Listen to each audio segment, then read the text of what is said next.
Go. I am Carl, the Flick Fanatic, here at Contamination with a sci-fi legend. Vernon G. Wells, you, sir. Oh. You've got to recognize him. The psychotic biker from the Road Warrior West. Yes. So what was, honestly, how did you get the role? And how did you psych yourself up to be so psychotic in that role? It actually was very funny. I was doing a stage play and George Miller's girlfriend at that stage, Sandy Gore, happened to see a performance and she suggested to George that he use me for the film. And then he came from Sydney to Melbourne where I lived and we sort of sat around a table drinking coffee talking. And that was the first film I'd ever done. Really? I'd done television, but I'd never, and I really wasn't wanting to become an actor. You know, I was more interested in being behind the camera, being a director or something. And when he told me what the character was, I said, you know, it's really nice that you offered it to me, but I couldn't do it. You know, it's not me. He was very persistent, very clever. They took me to Sydney, dressed me in the costume, did all the makeup on me, and then showed me what I looked like, which convinced me that I could probably do it. And the Mohawk Soldier. The Mohawk definitely sold it. But George is an amazing director. The week before we began filming, all of us had to write a biography of who our character was, from our perspective of looking at the script and then deciding where we were before the script began. So we had to write this biography about life, basically, and then we would all sit around the table, all the actors, and we would read our biography, and George and Terry Hayes, the other writer, would dissect it and tell us where we'd gone off track, where they thought we were correct, and we gradually made a total life for each character, and that's why the character works so well, because all of us had this life before the film, and we knew what it was. That's interesting. We had made it up. Yeah, so that's a unique perspective to take on researching a character. To do your own research and come up with your own backstory is neat. That's really cool, innovative. Never heard of that before. And then were you shocked that you got to reprise the role in Weird Science? In Weird Science. It actually took them 8 months to convince me to do it. Really? I did not want to do it. How did Hughes drive it home? What did he do? Offered me a lot of money. Oh, that usually works. Yeah. Worked for me. They actually thought I was just saying no so I would get more money. And it had nothing to do with it. It was like, I didn't want to come to America, number one. And number two, I had done it, been there. It's like, you know, it really doesn't intrigue me that much because all I got, believe it or not, from Road Warrior was negative. Everybody would look at me and they go, yeah, you know, you're a good actor, but you're just going to do this whole Road Warrior thing, and you know, and it's not going to work. And so I had this negativity towards what I was trying to do, and then I thought, well, doing it again is only going to increase it, so I'm not interested. Eventually, the lady who was my agent in Australia convinced me to come across and do it. And I mean, it was a lot of fun because it was a total caricature of the actual character. It's a character doing a caricature of a character.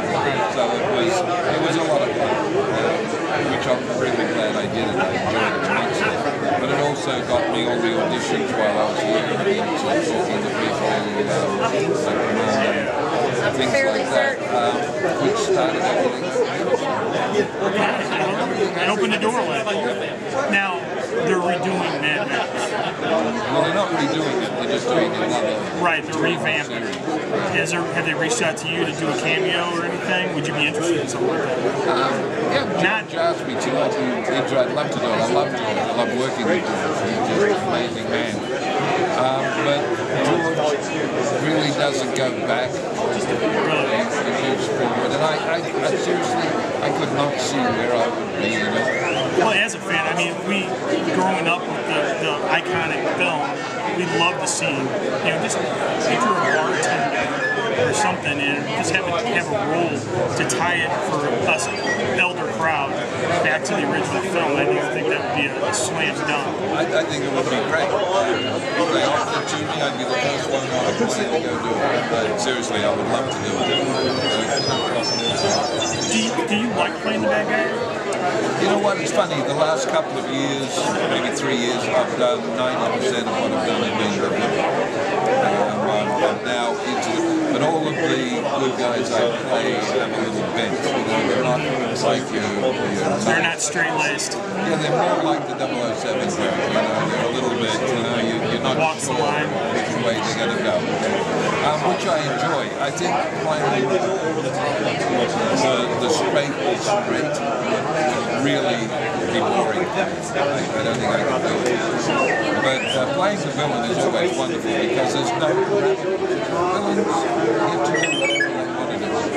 There's nobody telling you, there's a villain, you can't do this, you can't do that.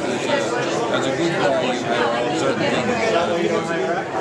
So the villain is much more usually they have more teeth to it. Now tell us about Nowhere Else. Nowhere Else is a film I did last year. It's the first of two. It's an A and a B and a 1 and 2. When Daniel wrote the film, it was way too long to be a single feature, and he couldn't figure out what he was cutting it down without destroying the story. So he made it 2 films, and I've known Daniel for quite a long time, and he asked me if I would do this role. And it's the kind of ambiguous good guy. You're not sure if he's a villain or he's just a guy. Yeah, I got that. I kind of got that from the synopsis. I got that over email to me, and I read it. I'm like, is he on their side, or is he after them? It's really cool because I'm not sure until about 3/4 of the way through the film, and then you realize that he's actually a good guy who just doesn't want to have these kids around screwing up what he's trying to do, which is he's trying to destroy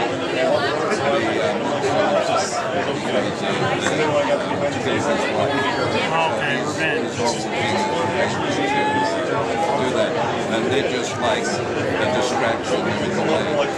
But the whole thing is, it's a great horror film. It is seriously scary. Now, when are we going to be able to see that here in the States? Hopefully, they're doing screenings next month. But you can go to the website and see the 2-minute trailer of the film, which is really great. I had one of the best lines in the film at the end of the trailer, which everybody loves. And it's just one of those films that you do that you go, oh, this is kind of cool. And I was involved in a lot of the sound and it is seriously scary. And it's like it harks back to the old horror films that are a lot more fun. Not the slash and blood. Yeah, the ones I like. They have content there. It's just not all blood, guts, gore, shock value. It's a lot better than it's the educated horror film. It's not tits and ass and blood and guts. It's just a horror film. It's got blood in it and it's got some horrific things, but it's not basically. And you're going to be in the city. Yes, the follow-up is basically a character and the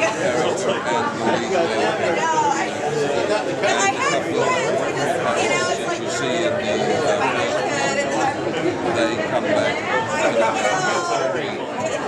them to the conclusion, and then there's a part 3 as well, trying to set it up a little bit at the end of the That's really but it's really one of those fun movies. I enjoyed it. I'm looking forward to it. I can't wait to see it and review it. I mean, it's piqued my interest just from the little bit of synopsis and what you've told me about it. I can't wait to see it. You'll love it. It's great. All the actors are really good. I think what sells us more than anything is that it's shot in Australia and everything is so big. You know, all the scene exteriors are just so vast, and you actually, it drags you in simply because you can imagine this. Well, it is based on a true story. Everything that was sighted in Australia, that's been sighted in different parts of the world. It's a thing that's never been proven or disproven. Fruit bats can grow to be 3.5 feet tall. Big animals, and there has been recorded photograph around 4 people. And all they did with this was they just took it and took it a step further, got up to about 5 and then he gave them that personality, you know, the barrel birds, give them So they're young ones, yeah. He gave them that characteristic that they use in the way of that with the big birds to take a certain part of that to the female as a gift. So it's kind of like that whole mythology, which is really good. And they're kind of human in their instincts, which also makes them almost scary. Right. I was just saying that makes them really creepy. So it's fun. I enjoyed it. Well, I can't wait to see it. I'm going to promote the heck out of it here. Hopefully we'll have it in St. Louis really soon. I hope so. Well, I thank you for your time, sir. It's been great. And I'm Carl, the Flick Fanatic, Vernon G. Wells. Check out the website and look for Nowhere Else. Yes, because we know where you live and we will get you.